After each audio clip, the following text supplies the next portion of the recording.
অবশ্যই আমি আল্লাহ নিজে মামলা দায়ের করব, কেস করব, অভিযোগ দাখিল করব তাদের বিরুদ্ধে যারা মানুষ হয়ে মানুষের বিরুদ্ধে শুরু করে।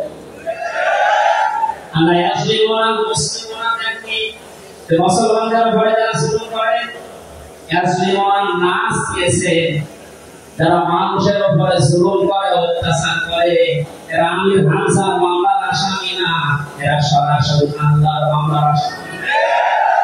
1628 জন যারা ছিলেন আপনারা কিন্তু বাংলাদেশের কারো মামলার আসামি না, সবাই এখন আল্লাহর মামলার আসামি।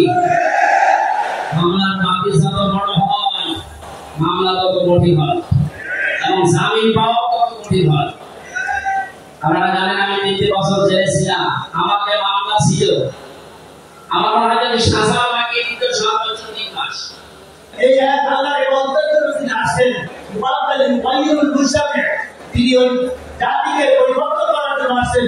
এই হিসাবে জাহিলিয়াতে যে নারীদেরকে শিশুদেরকে জীবন্ত অবতারত সেখান থেকে সমস্ত সন্ত্রাস, সমস্ত লুট করা, সমস্ত ব্যভিচার থেকে হকের আলোকে হকের দিকে মানুষের দূরে ধরে যারা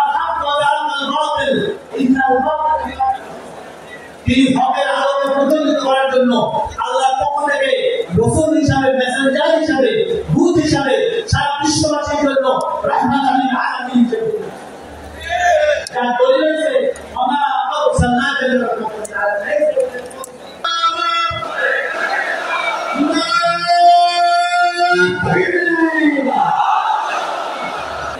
والذين آمنوا وعملوا الصالحات لنبوئنهم من الجنة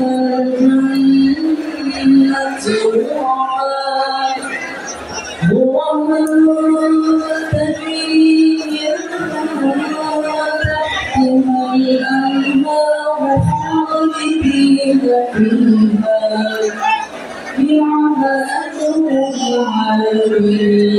فيها الذين صبروا وعلى ربهم يتوكلون وكأين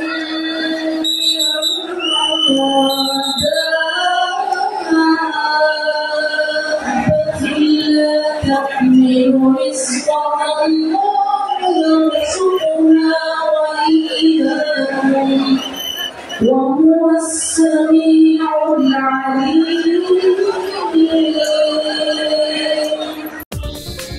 দেশ বিদেশের সর্বশেষ সংবাদ সবার আগে জানতে ক্লিক করুন risingbeauty.com। প্রতি মুহূর্তের খবর অনলাইনে। 250-টিরও বেশি ডিজাইন অপশন নিয়ে ওয়ালটন স্মার্ট ফ্রিজ, বোঝে আপনার প্রয়োজন।